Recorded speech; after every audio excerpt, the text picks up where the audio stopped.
Pretty good. How about you? Good. I'm good. Is this all of us here? Now we're missing Liz. Okay. She might be a Uh, couple of minutes.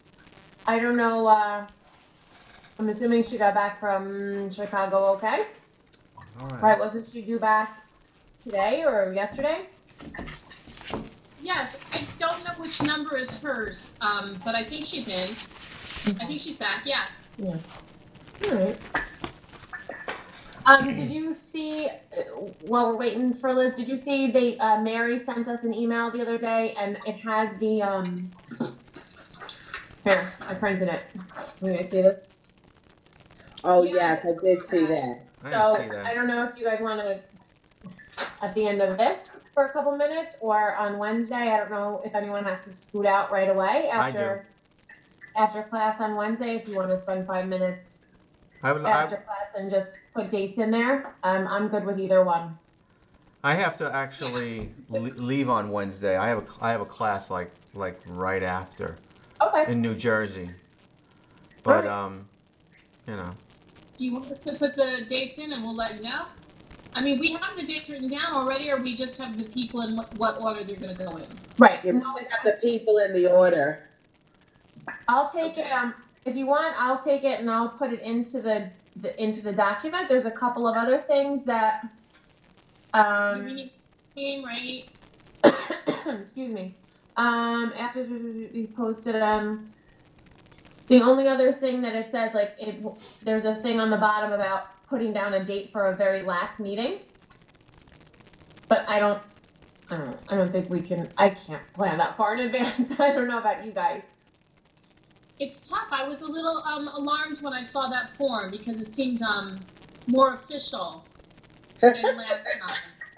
Is it maybe just a Megan thing?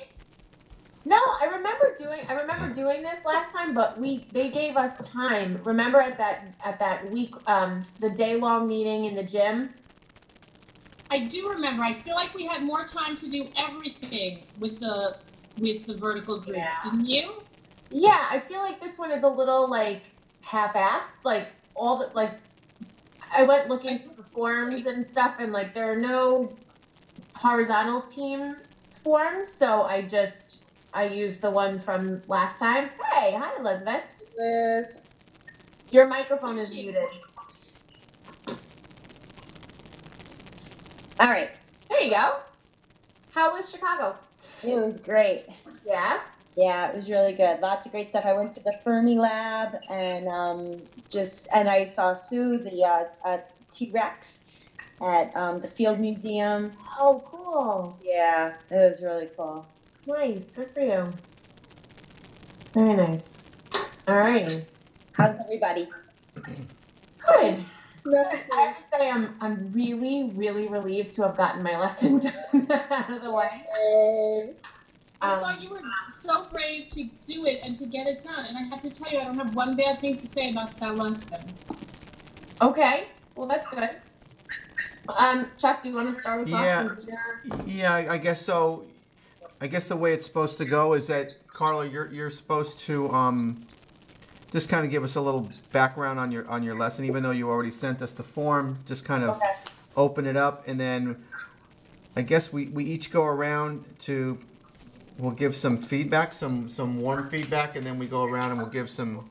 I guess we can each give. The way we did it last time, we each gave warm and cool feedback. Yep. And then, then we kind of wrapped it up. So, Are you recording? I am recording. All right. I am. So, you want to just start? Yeah. Okay. So, my class is right now in the beginning-ish of a unit on electricity, and I wanted to try and incorporate. I didn't want to just do an isolated lesson, so I tried to find something that would link in with what we've been doing on electricity. And they learned up to this point about just a basic, simple circuit with one receiver and one energy source. We built very basic circuits. We learned how to do schematic diagrams. Like they have some vocabulary under their belt. And so what I tried to do with this was sort of turn it into an engineering challenge and have them. I wanted them to get to the point where they were building parallel circuits. because that was the next step as far as like the unit is concerned, is teaching the difference between series and parallel circuits. But I tried to design something that was going to be like I said, more of like an engineering piece. I was like I was trying to take into account what Megan had said about not sticking to science directly, but incorporating more of the engineering piece into our lessons for this go around. So I gave them the challenge of design. I gave them a picture of a kitchen and an outside energy source. Oh, you know what? I have it. I'll show you. Did I email it to you guys?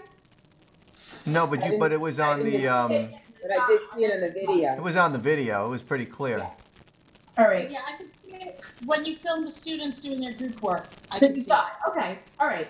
So, and their challenge was to design a way to power two things in the kitchen and have them have enough power. And my thinking was they were going to naturally build a series circuit and realize that everything wasn't going to work or wasn't going to have enough power, and then they were going to have to design another way. And it kind of worked that way. I had to guide them a little more than I anticipated. And what I found was they did a design on paper and then didn't follow their design with their hands-on stuff. So like, even though they might have done a picture of a series circuit on their paper, they built a parallel circuit right away. So I tried to kind of redirect them into, well, you have to follow your design. That's what an engineer does. You make a design, you follow your design, and then you make changes. So the end result was pretty much the same.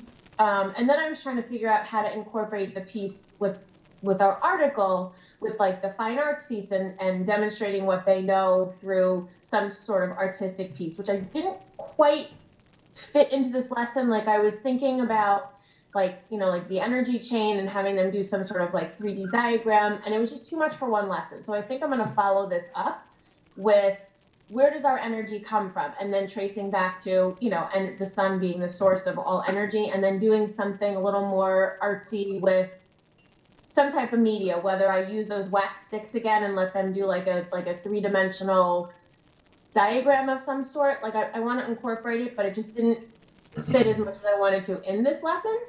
But as far as the course of study piece, the engineering practice, their end work, their writing piece had to be to write an explanation of what their design was and how they solved their problem and how they modified their writing piece. And they had to incorporate at least three vocabulary terms. And one was a must was parallel circuit. With that said, I see how much work we need to do on science writing. Just gonna say that. Yeah. So yeah, that's pretty much it in a nutshell. Okay. So go for it. All right. So we have everybody has to give their feedback. I don't know. I mean, if you want, I'll just start, and then since I'm doing this, and I'll keep everybody on track. Does that matter to anybody? All right. So Karla, you had these. You gave these 4 points that you wanted us to go kind of look at. You said that you wanted us to look at the clarity of your delivery, the timing. Did they seem engaged, and did you? Looking at the learning, the learning styles. I don't know whether you just picked like the big three, the auditory, visual, kinesthetic, or whether you were going beyond that, like the Gardner thing. Big three is good. Okay, all right. So basically, I guess I mean, I thought like your objectives were really clear. You had everything up on the board. They had a piece of paper in front of them. You had a teaching assistant, and I think for a 4th grade class, it was pretty clear what you had to do trying to keep their attention. There's, that's a lot to do. My warm feedback is like as soon as I heard that you were gonna, like you said, listen, I'm gonna have them try to figure this out. I was all in on that. That was great. I was just like, yes, let's see what they figure out. So I was excited just to see what they were going to do. They were highly engaged because like they just couldn't wait to get going. They were just waiting for you to stop talking so they could like make something. They didn't even want to listen to anything. You had them problem solving. They were talking to each other. They were talking to you. They were thinking. They had to explain. And then in the end, the big challenge was like, so now tell me in writing. what you did, but they had a lot of like experience right then and there. Plus, it was very familiar topic.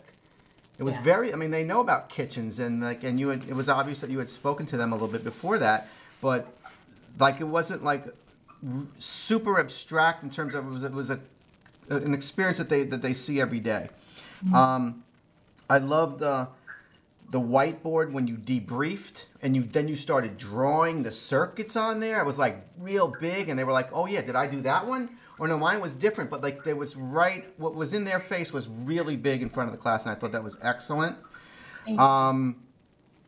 I liked your bus analogy. I would have liked to have seen you go a little bit further, like as some people get off, and then by the last exit, by the last stop, there's nobody left. I don't know how to have done that, but I like that you were going there, trying to use an analogy for some of those kids that could follow that.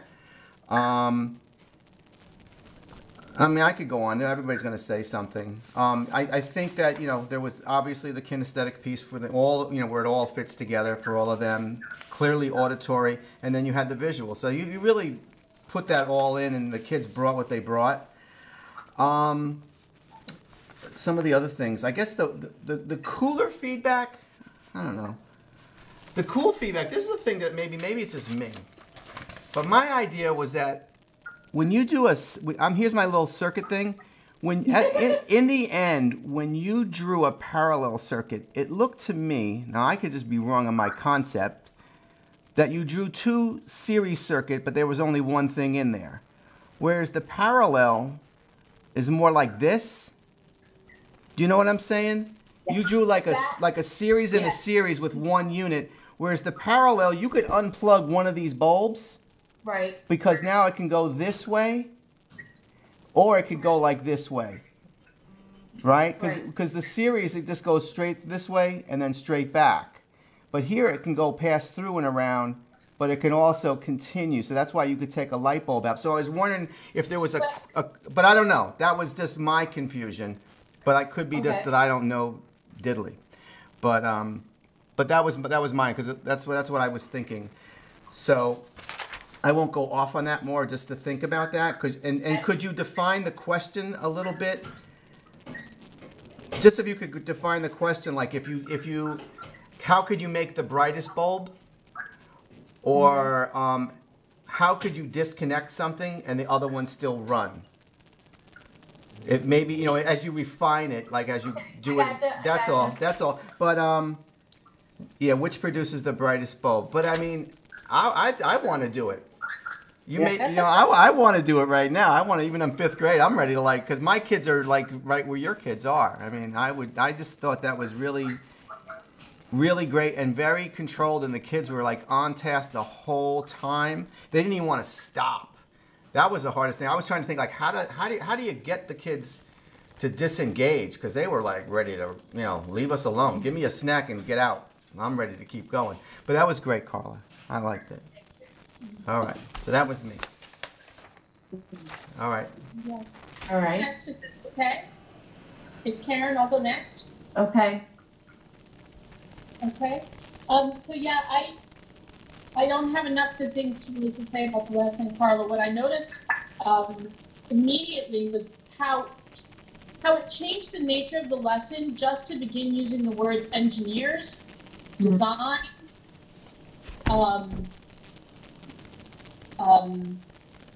engineers and design, and how making the analogy that that's what engineers have to do. They have to figure out what an electrician has to do. I thought that changed the whole course of what would have been a lesson on electricity into really, it just changed it for the kids, and it made it such a challenge for them. I think that I love the wiki strips, right? The wax pieces. Yeah. That was a sensational idea to engage the learning styles, give them that visual piece, to show the wires. I thought that was I really liked that, and I thought that worked really well for all of the learning styles. And I feel like I would never have thought of that. I thought that was great. I liked how you led them. How I saw in the video how they were making the series circuits, and how you were leading them to the parallel circuitry, right? That they had noticings by working on their own little model, and you were leading them through the discussion and by facilitating the group work to where you wanted them to be with the parallel circuits. So I have a whole huge amount of other things under my cool feedback. I loved when you showed us the student work when you had the camera right on the student work. Mm-hmm. And I really don't have a cold feedback for you. You know, I think that the amount of excitement that it generated for the kids was great. That some of the kids may have been confused, but I feel like it's the newness of the excuse me, the newness of the type of challenge for them. Because I know when I do my lesson, I'm also going to try to do an engineering and design kind of a thing. And I think that the kids are going to be they're going to be like, what? Because I don't know that I present lessons to them that way in general. And I see the need for it, as you saw the need for that type of a lesson to go forward. I saw the need for it as well. So, excuse me, I thought it was really great. That's it. Thank you. Do you want me to go next? Go ahead, Carmen. Okay. So I really like the way that you connected the science to real life, and that you used the example of an engineer designing the electricity behind the kitchen, something that they were all really familiar with. I thought that was immediately engaging, and the picture of the appliances in the kitchen, I think got the kids really juiced up and ready to go. I think that your timing to breaks and interruptions during the lesson was impeccable. That you had a mini lesson that was, brief enough that the kids didn't get too stir crazy, but that you got across the point of what they were supposed to do, the objective, and then you gave them time to really get to it and do it. And you and your teaching assistant milled around the room, and you observed and you coached and you scaffolded. And then about 10 minutes into the hands-on, you stopped and you shared out what you had noticed. And I think for anyone who may have been struggling, the discussions that you had in those few minutes might have helped push them over the edge to really get going. And it also, I think, cleared up for some students, like where they could go with it.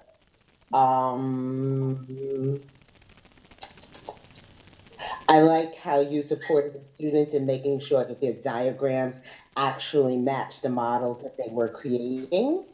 And how when they were trying to explain to you how they had put together their circuits, and they were using like pronouns, you were naming the domain-specific vocabulary that they needed. And asking them questions like, does your diagram match the circuit you built? Did it work? Why not? What was missing? This was one of the ways that I think you tried to address the different learning types and levels of understanding that's natural to a classroom. I think the lesson was just absolutely awesome. I feel like Chuck that it was engaging, and I would have liked to be in the classroom, actually participating in it. And then at the end, when you did the debrief and you actually wrote out the domain-specific vocabulary that was needed to describe parallel circuits in a series, and you referred to their prior knowledge and the fact that they had vocabulary in their science notebooks that related to this topic too. I think that was awesome for them. One of my cool feedbacks is just wondering whether or not prior to them doing the hands-on, if you had thought had them think a little bit about the vocabulary words, so that when they were discussing, they could actually use them. And I also have to comment that I love the way that you walk the fine line and have a good balance of maintaining order but not squashing their enthusiasm. I think you did a really, really nice job of that. Thank you. They're a very enthusiastic class. Well, I could tell, but I'm not gonna lie. you handled it so well. Like, you know, the ones who were like antsy and bouncy and just flying because they really just wanted to do the hands-on. You didn't squash them, and I just thought that that was awesome. Thanks. Yeah. Okay, so I'll go next. Again, I think, as Carmen just said, I think that the opportunities that you gave the kids to be really engaged was just wonderful to watch. So looking at your areas of focus, I think your children were very engaged at solving a problem, of trying to provide electricity to multiple appliances. I think that's okay. I think your questioning and your refocusing was very effective and well placed and well timed. You gave your students many opportunities to share their thinking, to refer back to some of their past learning, and also to indicate thumbs up or several times where you were checking in with them on their understanding of either the directions or the concepts that you were teaching. So all of that was wonderful, and I think it really helped that whole lesson moving along beautifully and keeping kids, your very, very active kids involved. So that was fantastic. In terms of the cool feedback, it starts with something that I like. I like that you left the wire out intentionally so that the students had to use your wax strips or string to start making their model. You might have even wanted to leave out the other objects completely, your battery and I guess you had a light bulb and the motor, because some of them were still being distracted by those objects. They were still going to the objects rather than your model, which is always a difficult line. I understand, like giving out materials when and where and all of that. So it's a tough call to know when the right time is. The other thing was when you saw that some of the students had on their model, on their diagram that they made with the wax strips, if you saw that they were not making the complete circuit, maybe to challenge them there before they got up to make something, might have moved them along a little bit better. And then in the end, I agree with Chuck. Really what they made was two individual series circuits. They didn't actually make a parallel circuit. So they had two separate series circuits going. So they need to kind of go to that next step and see what the parallel circuit is. And I think with just more time, and that's with all of the hands-on stuff, the kids need a lot of time to play and explore and try things out. And I know as a classroom teacher, that's very difficult to give them all that time. But getting that time will definitely bring them towards understanding the difference between the two. But overall, loved it. It was great. And again, I'd love to be in there doing it as well. Thanks. All right. I just wanted to add a couple things before we give Karla. I just wanted to say, because I just listened to everybody, that there was a point with some of the boys where, like, they were ready to just go ahead. When it didn't work, they were just disconnecting and they wanted to try to go a little further. And you said, no. Think about why it didn't work. You got to go back to your model, start there, and really forcing them to think about it, which I think would be great for the writing. So if they had one of these sentences like, at first I thought this, but it didn't work because, and so I tried this because, and what I learned was, you know, something like that where there's like a structure for some of those kids, those like sentence starters that might work. Yeah, I mean, I don't know. You know, I thought that. I loved also when you modeled with the wax up top, like on the board, when it's stuck there and you showed them that modeling, I think is really critical. I mean, because they you know, they just need to see it. Now, you just made sure that they saw what it what should be happening. Like, well, I don't know, what am I supposed to do with this wax? You know, here you go, do it. But you showed them, and that was really important. So anyway, go ahead. Also, I think that the mistakes that the kids were making, and I think just this whole type of lesson is going to create for them a much deeper understanding, not just of electricity, but of the application of concepts. Yeah. Thank you. All right. Thank you. You guys were very complimentary, and I appreciate that. Thank you. As far as the series and parallel circuit thing is concerned, my level of education on electricity comes from a FOSS manual. So, We're not going to thank God what it caught either, Karla. according to FOSS, what I showed was a type of parallel circuit, although I totally get your point, and now that I'm thinking about it, what you Chuck, your diagram absolutely makes more sense. So I can certainly go in and clarify that, and I think I want to do that just to make sure that they can, and I do want to get to that point where they're building multiple types of parallel circuits. So I will absolutely clarify that. And as there was one thing you said at the end, Chuck, about the writing piece, and after I finished the lesson and saw what they were writing, and I mean, I wasn't all that satisfied with their writing, and you have a picture in your mind as far as what you are expecting on paper and then what they really can come out and verbalize, and it's very different. And I need to address that more, and I don't know if I'm gonna either hand this back and say, how can we revise and edit and model it a little more, or give them some sentence starters like you said. But they really are, I see this, they're really lacking in that science literacy, like that being able to write, expository writing pieces. And it's not something I haven't addressed. We've been, doing it all year long, but it's really hard. It's really hard.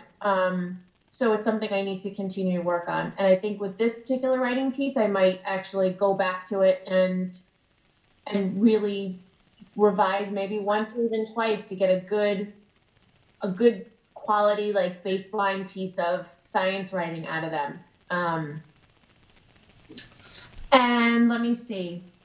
I do have a very excitable class, and I contemplated, do I put some materials out? Do I not? Like Liz, I purposely didn't put the wires out because I wanted them to decide how many they needed. And you could see, like, right from the start, I think if you notice, like, as soon as I turned the video camera on and I started to walk to the front of the room, I already had to, like, grab something and move it from someone's hands because there was nothing to do with it, and yet they still were connecting they were connecting the motors to the batteries, and so maybe I should have, like, left the batteries out or something, like.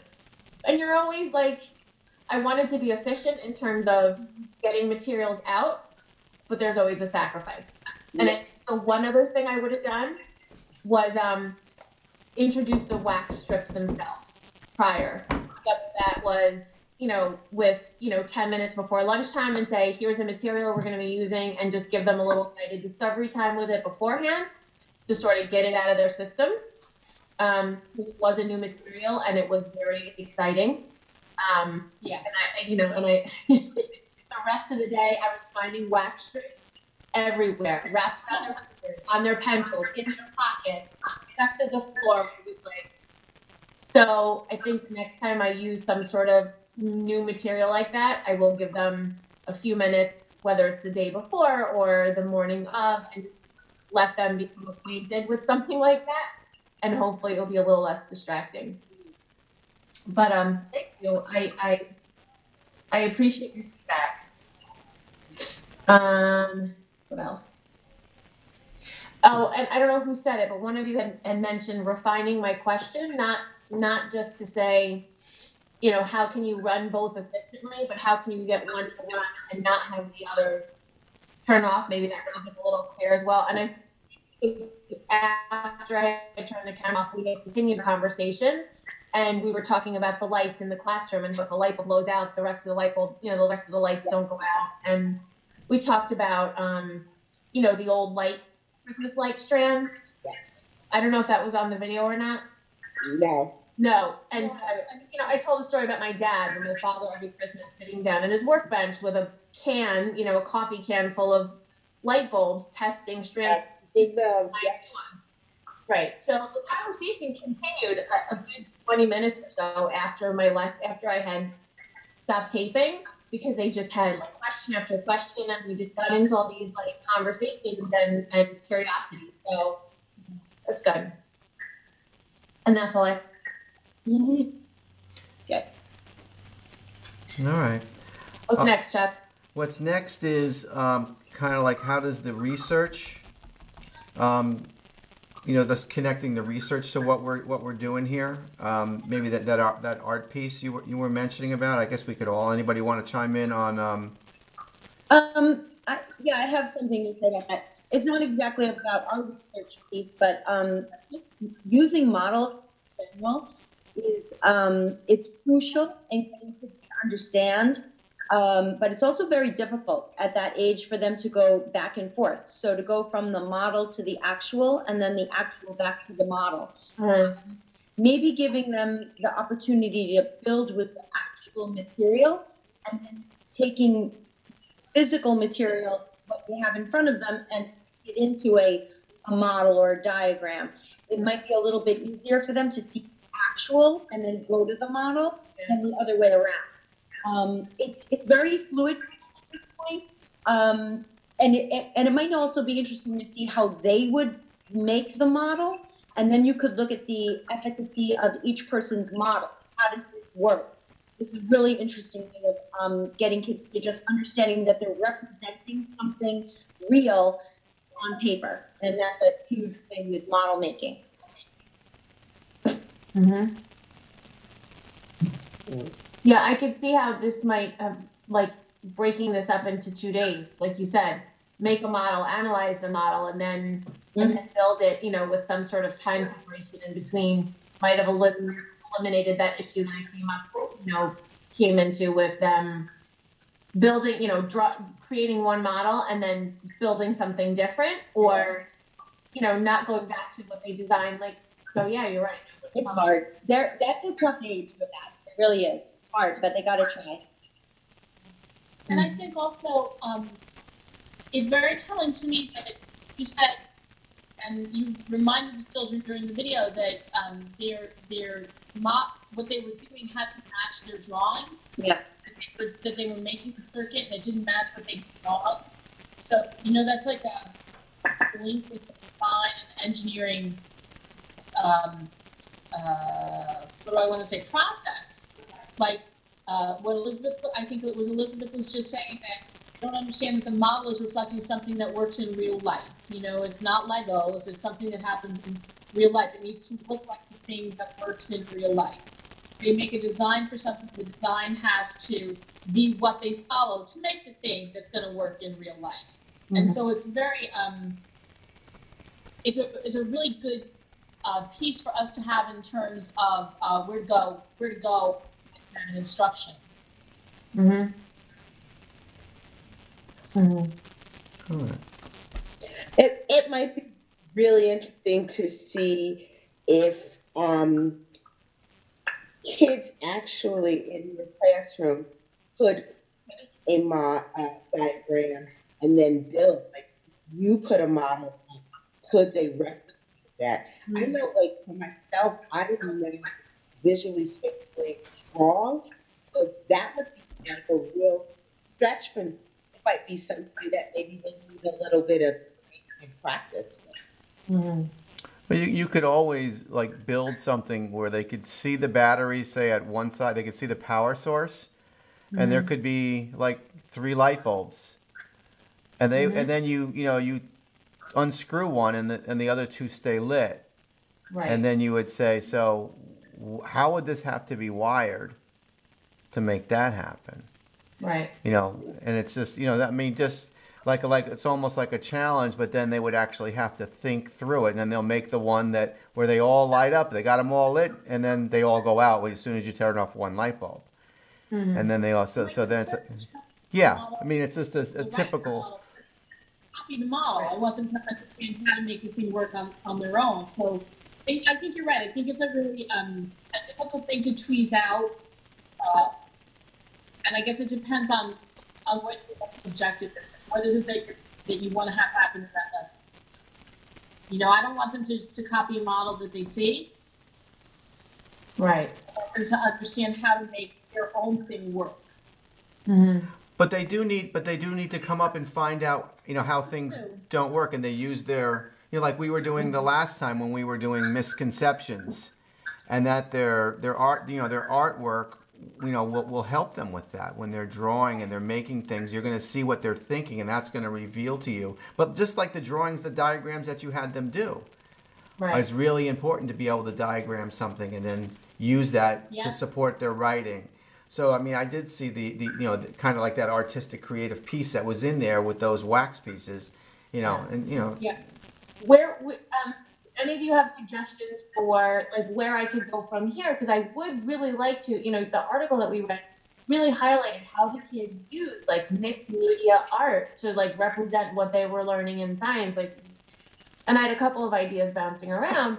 Like, any suggestions from you guys as far as how I could take this to the next step and incorporate more of that artistic piece into what I was doing? I would have them use different types of art material, like they make a model, and then they're going to use different types of art material to put it together, but then in a way that everyone's going to understand what it is. So if I make a model, I'm going to be able to use whatever materials, maybe things they brought in from home or recycling material to show what's happening. But then you can take my model and make what I made.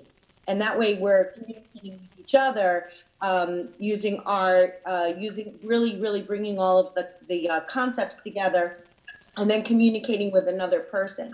That might be a nice way to do it. I mean, even if they drew, I'm sorry, go ahead, Carmen. I was going to say, I was thinking something similar. Just instead of them doing a kitchen, maybe they could pick a different room, do a game room or an inside amusement park and use different materials. They could use string or they could use pipe cleaners or what have you instead of their wood. That doesn't have to be something that they could do in class. They could do it at home and then bring it in to share and have a label diagram, because that's one way to start communicating. This is what I have. Here are the pieces. And then maybe a step-by-step. First, you do this. Second, you do this. Kind of like a how-to, which to me is easier than an explanation as to why it works. Because once you have the steps, then you can kind of fill in, and this is why it works.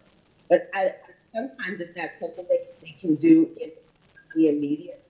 You probably have to do a little group work before they can go off and be independent and kind of rise to the your expect. I like that. All right. All right.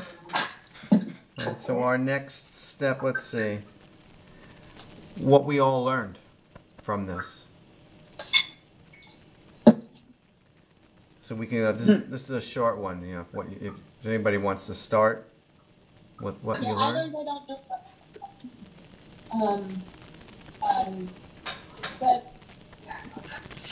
I learned that I'm a little afraid of putting such an open-ended challenge in front of my second graders. And I saw the way that Karla's class kind of accepted the challenge. And so I feel that I'm less fearful to give this kind of an open-ended challenge to my second graders. I think maybe that's going to create an engagement that's going to support their community. I always learn about, because I'm kind of like the mad scientist, a little disorganized with piles of papers everywhere. So I'm always impressed with Karla and how, in a very short period of time, what she does in a period, it takes me 2 or 3 periods sometimes to pull off, because I go on and we do all kinds of things. But I like that you had a very clear kind of objective and just how you organize everything. Yeah, it just is all put together very well. And so when I watch that, it always gives me ideas on how I can become a much more efficient teacher. So I always take that away whenever I watch you, Karla. So. I think, again, just seeing that children at that age are so willing to try things, but also so quick to just jump around that we have to kind of slow them down.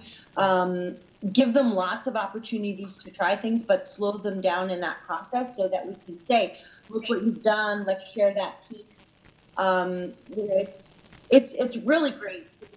Kids that hands-on ability and mind's on ability to really work through problems, but you have to, step by step, this is what we're bringing, and then getting that communication piece, like you said, do all of that, and then you want them to write, and you're like, oh, how do you get the writing to be a lot richer? I think that's always a challenge, but it's something we're always doing. So great job. Well, I definitely learned that you can balance the management with the enthusiasm, and I feel like in having watched you implement this lesson and heard your concern about the quality of the writing, that maybe sometimes you need to stretch it out past 2 days, that you really do the hands-on and the deep and the deep discussion, and then maybe save the writing for the next, the next day. I don't know. Yeah, I feel like I really want to do this writing piece some justice. I'm sure you guys feel this way too. Like, I feel like we're so focused on getting something done and moving on, that we're always walking this line between, do I take the extra period or the extra day to refine something or reteach it or teach it more deeply, or do I just move on because I have to keep going? Right. And I don't want to keep doing that. I hate having to do that. Like, I feel like every content area, that's what we're doing. It's like move. Mm-hmm. But for this, they were so excited and they were so enthusiastic, and I think they really did get a lot out of it. I want them to be able to put it in writing. I mean, they have to be able to communicate, and they had the experience. Like, it's so much harder to write about something they read about, or an abstract experience, or something they didn't have a chance to touch and feel and hold. And here they have that all, and to not do that justice, it affects me. So I think I do want to go back to the writing piece itself. Whether they edit what they wrote or we scratch it completely, and I do a more structured model with sentence starters and things like that. But I want them to be able to communicate better with science writing, and I feel that's where, and I always feel that's where I fall short. So I would let them do more of the science then. Let them do more of the science. Let them try some more and play with some more, because they're just gonna know it better. So if they have if there's a table where they can go with a couple of challenge cards, or you just go a little bit further with this to deepen their understanding. I mean, the more they know, the more they're going to be able to write, and the more comfortable they'll be with not knowing. Like, I really don't know. Like, just being able to. That's what I do with my kids. Like, it's okay to say, I don't know, and being comfortable enough to then try and not worry like I didn't get it, I'm dumb. It's that they're rediscovering, and then I think the writing will come a little easier when they know that in my writing I can say this is what I was thinking, and I was wrong, but then, so I don't know. That's what I think. Did you notice that when they were speaking in their small groups, were they using science vocabulary to talk about it? Not as much as I would like them to have used it. I find that my kids just speak in very general terms. A lot of pronouns, a lot of this, that, it, the thing, so definitely not as much as I would like. Right. You start with the rigor of the conversation. If you were going to expose them to more of the electricity content, like Chuck said, I would be more rigorous in demanding that they use the science vocabulary when they speak to each other, and that's where it begins to transfer over to the voting. Yeah. One of the things that I like to do with my students, I have a lot of L's, is to have them repeat, like when they say this or that, and I name it specifically, I will use it in a complete sentence to refer to what they're referring to, and have them repeat it to me. Because for a lot of them, even just usage of the word is an issue. Yeah. Yeah, I get that too. Or just talk to them. I do that to them. Sometimes I'll just talk to them about the thing, like when he did that thing, right? And then and then they're like, "What are you talking about?" And I'm like, "Well, that's what you sound like to me." And then they're all cracking up because they know. But we're laughing about it, but we're kind of serious. You know, it's Right. important, and so I just do it. I just do it to them like that, and it's Great. kind of fun. I don't know. All right. So Well, who's up next? yeah, that's our next one. I think that I'm doing the next lesson. I expect to be able to film Thursday or Friday. So I think what I'll do is I'll bring the form with me on Wednesday when I see you guys. Unless you'd rather have it emailed to you. I'm sorry. Can you repeat that? I couldn't hear you. I can't hear it. I'm going to do the next lesson, and I hope to do it Thursday or Friday. Okay. And I can bring you a pre-op form on Wednesday, or I can email it to you if you prefer. Either one. Either way. Okay, and I don't recall right off the top of my head who's facilitating the debrief for me. Okay. Down somewhere though. All right. Are we gonna try and debrief like same time next week, like say next Sunday again, or? I can do that, and I can do it at 8:30. I appreciate you guys pushing back to 9 for me tonight. All right. Yeah, that works. That Okay. works for me. I'll be away next weekend, but I'll be back by then, and I'll you know watch things. Well, I'm going away to some Cub Scout, you know, Wolf's Lodge swimming thing, so it'll be fine. All right. So Sunday the 22nd, right? Right. Yeah. And 8:30. 8:30. Yes. Okay. Okay. Do you? Can we anticipate just doing Sunday nights the next couple of Sundays until we're through? Do it what time? I'm okay with that. Yeah, I'm fine. Do it at what time? Was it at the time? I didn't hear that.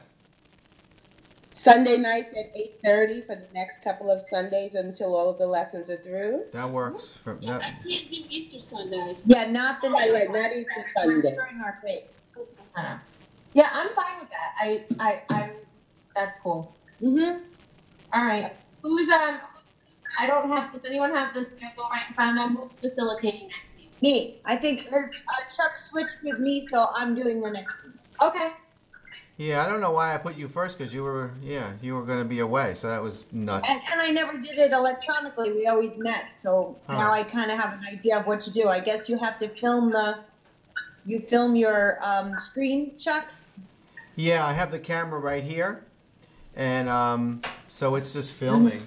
So, but if anybody gets stuck, you know, I'll just have my camera out, and you know, if something happens, we'll get it done. But I have it just the camera's on. It's plugged in from the USB to the back of the computer. But just test the sound, like do a couple little, you know, 5-second tests so you know that the sound is right and that it plays back so you're comfortable. That's what I would suggest. But whatever. And what other forms do we need to fill out tonight? We did 3, and we also have to do Form 5. Is that it? Yeah. So Form 1 is Karla, whoever's being observed. Then 2 and 3 is everyone else except for Karla. 2, 3, 5.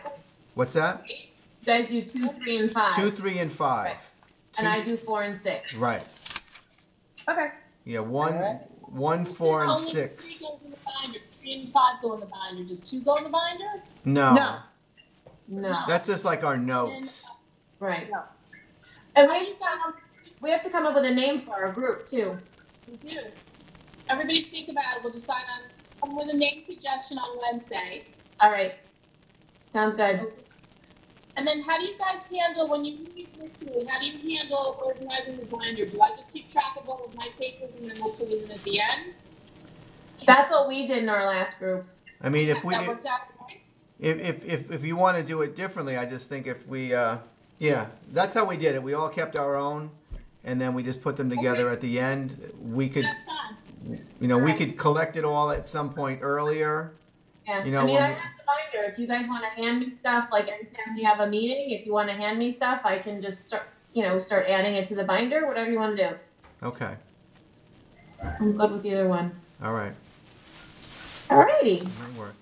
All right. Good. Yeah. Carla, you're done. Yay! As nice. You know what?